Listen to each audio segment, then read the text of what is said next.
Sloane Avery had tested 27 men in the past 2 years. 27 dates where she showed up in thrift store clothes, tangled hair, and a story about unemployment. 27 times she watched their eyes change the moment they realized she couldn't offer them anything.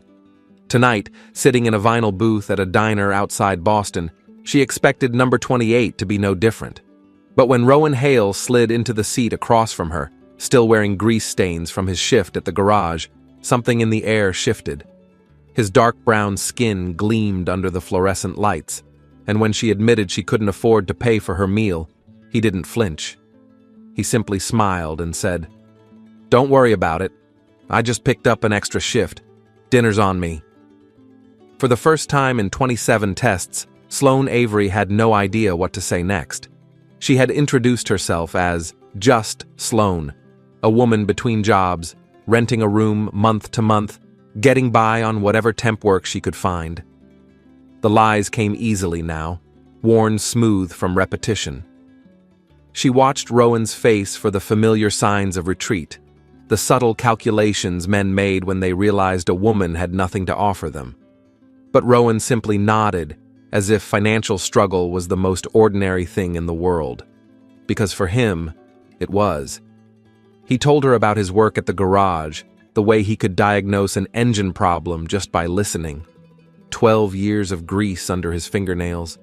He spoke about it without shame, without the defensive pride she'd seen in other men who felt the need to justify their blue-collar existence. Rowan Hale simply was who he was. Sloane found herself asking questions she hadn't planned, about his favorite repairs, about the satisfaction of fixing something broken. He laughed, a warm sound from deep in his chest. "There's something honest about mechanical work," he said. "The problem is either fixed or it isn't. No pretending." She felt the irony settle into her bones. The diner was half empty, the kind of place that served breakfast all day. The waitress, a black woman with silver-streaked locks, knew Rowan by name and asked about his daughter. Sloane filed that information away. Halfway through their meal, Rowan's phone buzzed. He glanced at the screen and his entire demeanor changed, the casual ease softening into something tender. "I'm sorry," he said. "I need to take this." She nodded, pretending to focus on her plate while listening. "Hey, sweetheart. I know. Daddy misses you too. Did you brush your teeth? Good girl. I'll be home soon, okay?" When he hung up, vulnerability flickered in his eyes before he hid it. "My daughter," he explained. "Piper. She's 7. Has trouble falling asleep if I don't call to say goodnight." "You don't have to apologize for that. Most people don't want to hear about someone else's kid on a first date." Sloane thought about the 27 men who had come before, the ones who bragged about their cars, their investments. Not one had ever stopped a date to wish their child good night.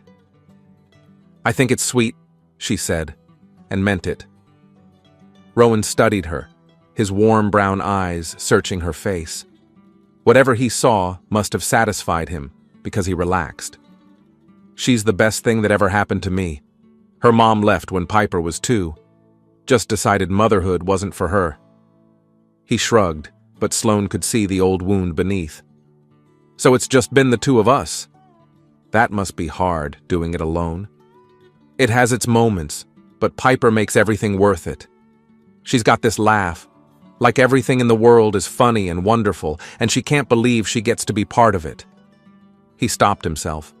"Sorry, I talk about her too much." "No, please, tell me more." And he did. He told her about Piper's obsession with dinosaurs, her refusal to wear anything except purple, her belief that the moon followed their car at night, specifically to keep her company. He spoke about his daughter the way some men spoke about accomplishments, with pride, yes, but also wonder. Sloane had conducted 27 tests. She had watched men reveal themselves through their reactions to her fictional poverty. But sitting across from Rowan, listening to him describe his daughter's gap-toothed smile, she realized she had never actually learned anything about love, only about its absence. The check came, and Sloane watched Rowan reach for it without hesitation. She knew his bank account was probably as thin as the story she'd invented. She knew an extra shift meant exhaustion and sore muscles, and still he reached for the check, because that was who he was. Something cracked inside her, some wall built over years of disappointment. She excused herself to the restroom, then quietly paid for both meals with cash hidden in her sock. A small deception within a larger one. When she returned, Rowan was putting on his jacket. They walked outside together, the October air carrying the first bite of autumn. But before she could speak, Rowan touched her arm. "Hey, the waitress told me you paid." Sloane's heart stuttered. "I wanted to—" "Sloane, you told me you're struggling. You didn't have to do that. It's fine. I had a little extra. That's not the point." He was looking at her with an expression she couldn't read. "You shouldn't be spending money on me when you need it for yourself." 27 men. Not one had ever chased her into a parking lot to return the kindness she had shown them. Sloane felt tears threatening. "Let me pay you back," Rowan said. "Please." "No. I wanted to do something nice for you, for once." "For once?" He tilted his head. "This was our first date." She had slipped. For once, as if she had been waiting her whole life to meet someone worth being generous toward. "I just meant, you were kind to me. I wanted to be kind back." Rowan was quiet. Then he smiled, and something in Sloane's chest unlocked. "Okay, but next time, I'm paying. Deal?" "Next time?" The words hung in the cold air. "Deal," she whispered. They stood there, neither ready to leave. Above them, the moon was nearly full. Sloane thought about Piper, believing the moon followed her car to keep her company. Maybe some things did follow us through the darkness, not because we deserved them, but because they wanted to. "Can I ask you something?" Rowan said. "Why did you agree to this date? I'm not exactly what most women are looking for." In all her tests, she had never considered that the men might be testing her too, that Rowan might have his own history of rejection. "I liked your profile," she said. "You seemed real." "Real?" Everyone else was trying so hard to impress. Vacation photos, gym selfies. But you just had that picture of you and Piper at the park, both of you covered in ice cream. You looked actually happy, not performing happiness. His expression shifted into something vulnerable. That was a good day. She had just learned to pump her legs on the swing, thought she was flying. "See? You remember the moment, not how it looked." A taxi pulled into the parking lot. Sloane raised her hand to flag it down. The driver rolled down his window. "Where to?" Before she could answer, the driver squinted at her face. "Hey, wait, you look familiar. You're that CEO, aren't you? Avery something. I saw you on the news." Sloane's blood turned to ice. "The tech company lady," the driver continued. "My wife follows all that business stuff." Rowan was looking at her, confusion creasing his forehead. "I think you have me confused with someone else," she managed. "No, I'm sure of it." Sloane coughed loudly, clutching her throat. "Sorry, I've been fighting this cold. Wrong person. I get that a lot." The driver shrugged. "Whatever you say, getting in or what?" "Yes." She turned to Rowan. "Thank you for tonight, really." Rowan was watching her with that thoughtful expression. "You sure you're okay?" "I'm fine, just tired." She opened the door, desperate to escape. "I'll text you, Sloane. I had a really good time tonight. Whatever that guy thought he saw, it doesn't matter to me. I know who you are." The words hit her like a blow. He knew who she was, except he didn't. He knew Sloane, the struggling temp worker, not Sloane, the woman who had orchestrated this as a test he passed without knowing he was being examined. "Good night, Rowan," she whispered, and closed the door before he could see her tears. The taxi pulled away. Rowan stood in the parking lot until she couldn't see him anymore. A man in a worn jacket under a following moon. waiting to make sure she got safely on her way. 4 days later, Rowan texted. Sloane was in a board meeting when her phone buzzed. "Hey, it's Rowan. Piper and I are going to the farmer's market Saturday. Would love if you could join us. No pressure." The farmer's market. Not a fancy restaurant. Just a Saturday morning with a single dad and his daughter wandering between stalls of vegetables and homemade jam. She should say no. Every instinct told her to end this before she fell deeper into something she couldn't control. She typed back, "I'd love that." "What time?" Saturday arrived, painted in golden autumn light. Sloane spent an embarrassing amount of time selecting an outfit that looked appropriately budget-conscious. She took a taxi to the market, asked to be dropped off 2 blocks away, and walked with her heart pounding. She saw them before they saw her. Rowan was crouched beside a stall, pointing at something while Piper bounced with excitement. The little girl was wearing purple from head to toe, including sneakers that lit up when she walked. Her dark curly hair was gathered in 2 uneven pigtails that Rowan had clearly attempted himself, her brown skin glowing in the morning light. Sloane approached slowly. "Hey!" Rowan looked up, his smile radiant. "You made it." Piper tugged his sleeve. "Daddy, is this her? Is this Sloane?" "This is her, sweetheart." The little girl studied Sloane with unfiltered intensity. Then she grinned, revealing 2 missing front teeth. "Daddy said you're really nice. Are you really nice?" Sloane knelt to meet Piper's eyes. "I try to be. Are you really nice?" Piper considered this. "Mostly, except when Tommy Kirkland steals my crayons. Then I'm medium nice. That seems fair." Piper took Sloane's hand as if they had known each other for years. "Come on. Daddy said I could pick a pumpkin. You can help me find the best one." They wandered through the market together, Piper chattering about her school, her friends, her certainty that she would be a paleontologist, astronaut. Rowan walked beside Sloane, close enough that their shoulders occasionally brushed. He seemed content simply to be present.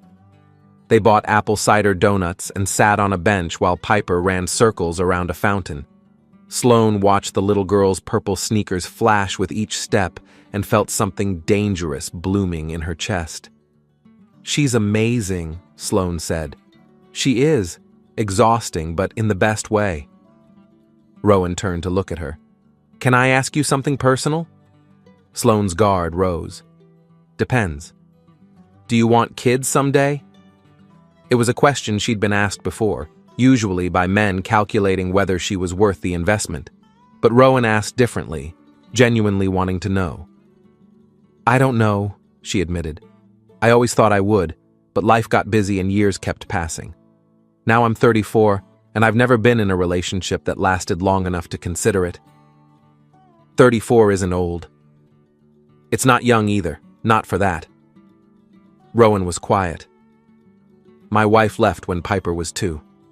For a long time I thought it was my fault, that I hadn't been enough. But now I think some people just aren't meant to stay, and the ones who are, they don't need you to be anything other than who you are." Sloane felt the weight of her deception pressing down. Who she was. He had no idea. "Rowan, Daddy," Piper came running over. "My legs are tired. Can you carry me?" Rowan scooped his daughter onto his back. She wrapped her arms around his neck and rested her chin on his shoulder. Sloane watched them, this man who had every reason to be bitter about love, but had remained open to it.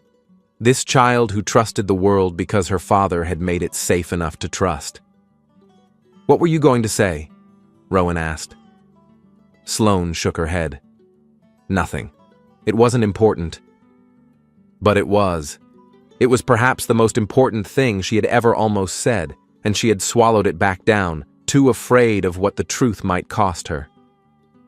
The rain came all at once, a sudden downpour that sent vendors scrambling. "Quick!" Rowan grabbed Sloane's hand and pulled her toward shelter. Piper shrieked with delighted terror from his back. They ducked into a small used bookstore.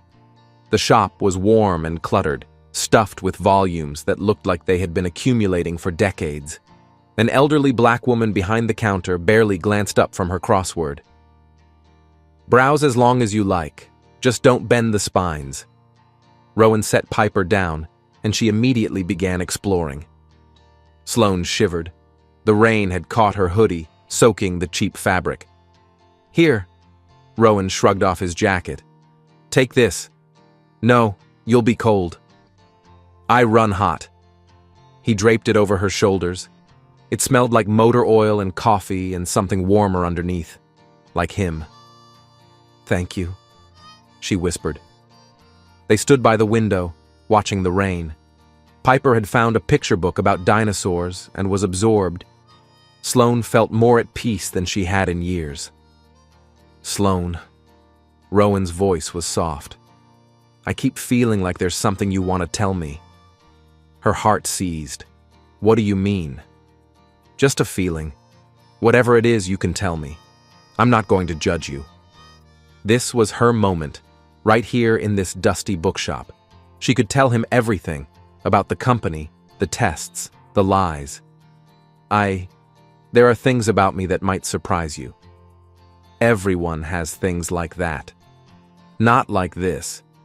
She looked at him, at his kind eyes and patient expression, and felt her courage crumble. "I want to tell you. I just need more time." "Okay. Take whatever time you need." "You're not going to push? Would pushing help?" "No." "Then no." He smiled, but there was something sad in it. People tell you things when they're ready, not when you demand it. Piper ran over, clutching the dinosaur book. "Daddy, can we get this? Please?" Rowan checked the price tag and winced almost imperceptibly. "Maybe for your birthday, sweetheart." "But my birthday is forever away." Sloane saw the struggle in his face, the desire to give his daughter everything warring with reality. Before she could think, she plucked the book from Piper's hands. "I'll get it. Consider it a thank you for letting me crash your Saturday." "Sloane, you don't have to." "I want to." She paid the $8.50 and handed the book to a beaming Piper. "Thank you, thank you." Piper hugged the book, then hugged Sloane's legs. "You're the nicest person ever, except for Daddy, and maybe Grandma. You're top 3. Sloane laughed, unguarded, genuine, free of control. When she looked up, Rowan was watching her with an expression that made her breath catch. The rain was slowing. Soon, they would return to their separate lives. The thought felt unbearable. "Same time next week?" Rowan asked. "Yes." Too quickly. "I mean, if you want." "I want. I really want." They parted outside, Piper waving until Sloane turned the corner. Sloane walked away wearing Rowan's jacket, unable to bring herself to give it back. A week passed, then another. Sloane invented excuses to see Rowan and Piper, small outings that felt like borrowed happiness, a trip to the zoo, an afternoon at the park where Rowan taught Sloane to throw a football, a rainy evening playing board games in his small apartment while Piper laughed at Sloane's competitive streak. With each meeting, Sloane fell deeper, and with each meeting, her deception grew heavier. It happened on their 5th outing. They had taken Piper for ice cream, and the little girl had managed to get chocolate sauce in her hair. Sloane was helping clean up when her sleeve rode up, revealing the watch on her wrist. A Patek Philippe. Vintage. Worth more than Rowan's annual salary. Rowan's hand froze on the napkin. Sloane followed his gaze and felt the blood drain from her face. "That's a nice watch," Rowan said quietly. "It was my grandmother's." Another lie. Quick and desperate. "Your grandmother had a $40,000 watch?" Of course he would know. He was a mechanic, a man who understood the value of finely crafted machinery.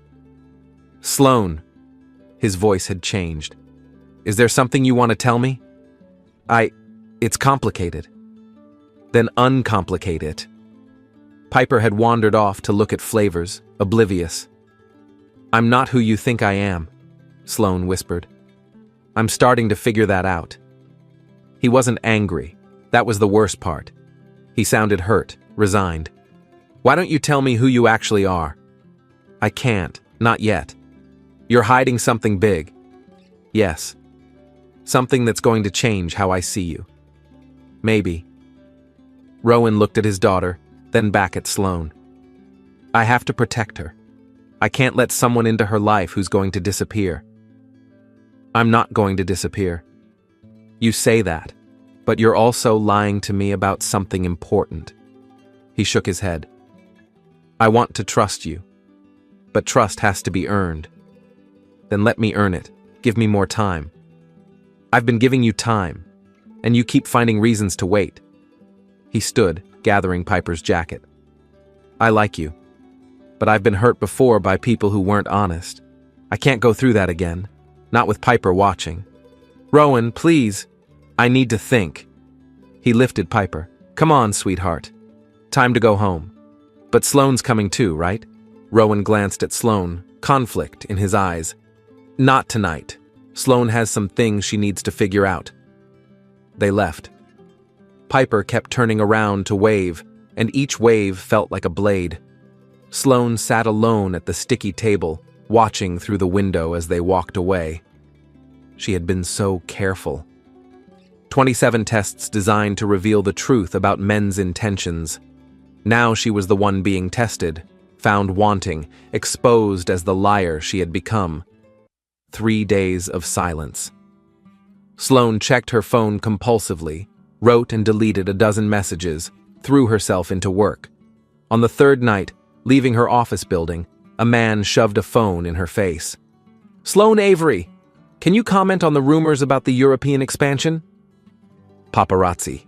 She had been photographed hundreds of times, but tonight she was tired, off guard. She stumbled backward into another photographer circling behind her. The flash went off inches from her face. Her security team pushed through the crowd, but not before a dozen more photos were taken. By morning, her face was everywhere. Sloane Avery, tech mogul, billionaire. The photos showed her looking startled, vulnerable. At 2:00 in the afternoon, Rowan called. I saw the news, he said. You're Sloane Avery, the CEO. Yes. A long silence. You lied to me. About everything. Not everything. Not the things that mattered. How am I supposed to know what mattered when I don't even know what was true? His voice cracked. I told you things, Sloane. About Sarah leaving. About my fears for Piper. I trusted you. I know. I'm so sorry. Why? What possible reason could you have for pretending to be someone else? Because I've been hurt too. Because men have used me for my money, my connections. Because I needed to know if someone could want me without any of that. So you tested me. Yes. Like I was some kind of experiment. It wasn't about judging you. It was about protecting myself. And lying to me was protection? I thought it was. Silence. When Rowan spoke again, his voice was tired. I was starting to fall for you. Not for Sloane Avery, the CEO. For Sloane, the woman who ate ice cream with my daughter and laughed at my bad jokes and made me believe I could have something good again. Tears streamed down Sloane's face. I was starting to fall for you too. That's why I couldn't tell you. I was afraid that once you knew, you'd see me differently. That I'd become a CEO to you instead of just Sloane. You were never just Sloane. She was a character you created. He exhaled heavily. I have to go.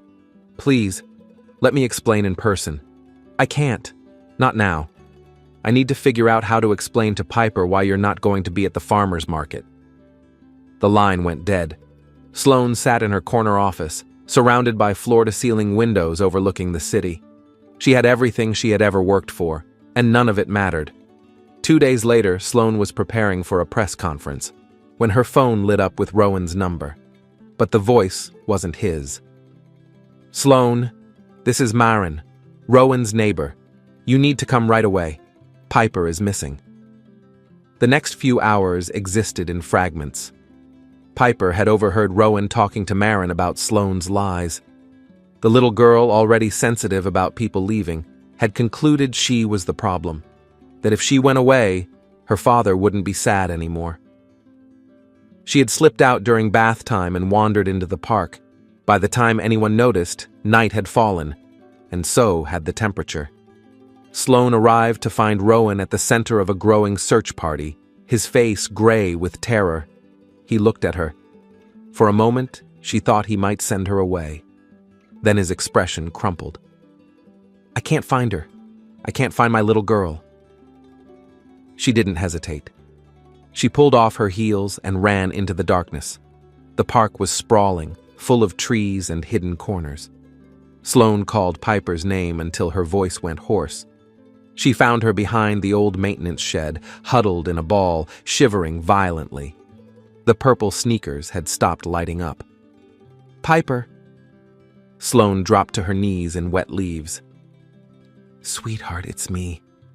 The little girl looked up, her face streaked with tears. "I wanted to run away, so Daddy wouldn't be sad anymore." "Oh, honey." Sloane pulled off her coat and wrapped it around the tiny body. "Your daddy isn't sad because of you. You're the best thing in his whole life. But he was crying, and you stopped coming around. And it's my fault." Sloane's heart shattered. "That's not true. Your daddy was sad because of something I did. It had nothing to do with you." She gathered Piper into her arms and started walking toward the searchlights. Rowan met them at the edge of the park. He saw his daughter and made a sound that didn't form into words. He took Piper, clutching her so tightly the child squeaked and buried his face in her hair. "Don't you ever scare me like that again." "I'm sorry, Daddy." Sloane stood apart, watching. She didn't belong in this moment. She had caused so much pain. She started to back away. "Sloane." Rowan's voice stopped her. "Thank you for finding her. You would have found her. Maybe, but you did." He shifted Piper to his hip. "Will you come back to the apartment? I think we need to talk."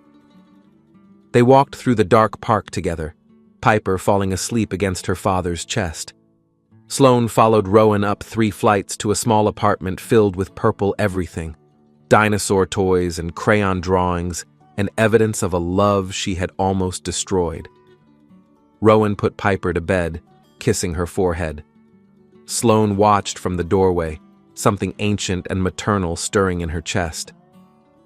"She asked about you every day," Rowan said when he emerged. "I didn't know what to tell her. I'm sorry for everything. Tell me why, not the summary. Everything." So she did. She told him about Bennett, who had proposed after 3 months and then asked for a check for his business venture. About Colton, who leaked her private emails to a competitor. About Jasper, who had seemed perfect until she found the prenup he'd had drawn up before their second date. She told him about the walls she had built and the tests she had devised. About how watching men fail had confirmed her belief that she was unlovable without her money. About how meeting him had shattered that belief and terrified her. "I didn't mean to hurt you," she finished.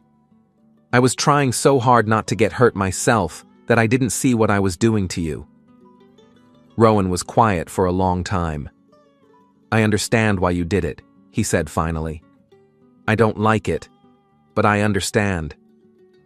Does that mean you can forgive me?" "I'm working on it." He reached across the table and took her hand. "You know what Piper said after you found her? She said, 'Daddy, Sloane came back for me.' That means she loves us." His thumb traced circles on her palm. 7 years old, and she understands something I've been too scared to say. Sloane's breath caught. "Rowan, I'm not good at this, at opening up, at trusting, but I want to try. Can we start over? No more tests, no more lies, just you and me figuring out if this is something real. My life is complicated. The company, the media, it won't be easy. Neither is being a single dad." He smiled slightly. "But some things are worth the hard parts." She stood up, crossed to his side of the table, and kissed him. It was soft and tentative, a question rather than an answer. When she pulled back, his eyes were shining. "Hi," she whispered. "I'm Sloan. I'm the CEO of Avery Technologies. I have too much money and not enough friends. I'm terrified of getting hurt. And I think I might be falling in love with you." "Hi, Sloan. I'm Rowan. I fix cars and raise a daughter and live in a one-bedroom apartment. I've been hurt before. And I think I might be falling in love with you too." From the bedroom, a small voice called out, "Daddy? Is Sloan staying?" Rowan looked at Sloan. Sloan looked back. "Yes, sweetheart," he called. "Sloan's staying." 3 weeks later, Sloan walked into Avery Technologies headquarters with Rowan on one side and Piper on the other. The security guards did a double take. Her assistant dropped files. The elevator filled with silence. "This is fun," Piper announced. "Everyone looks like fish." Sloan laughed. She had never actually laughed in this building before. She gave them the tour, the offices where she had worked 18-hour days, the boardroom where she had outmaneuvered investors, the corner where she had once cried after a hostile takeover attempt. Rowan asked questions with genuine interest, showing none of the intimidation she had feared. Piper pronounced the executive bathroom the fanciest potty ever and asked if they could install purple lights. That evening, Sloan drove to Rowan's garage. She found him under a vintage Mustang, only his legs visible. "There's something I need to say," she announced. He slid out, grease on his cheek, looking impossibly handsome. "That sounds serious." "It is." She knelt beside him on the concrete floor. "I've spent my whole life trying to protect myself, building walls, creating tests, but you walked right through all of it. I didn't do anything special." "Yes, you did. You showed me what it looks like when someone loves without agenda, when someone shows up just because they want to be there." She took his hand, not caring about the grease. "You make me want to be braver, more honest." He pulled her closer. "You don't have to change who you are."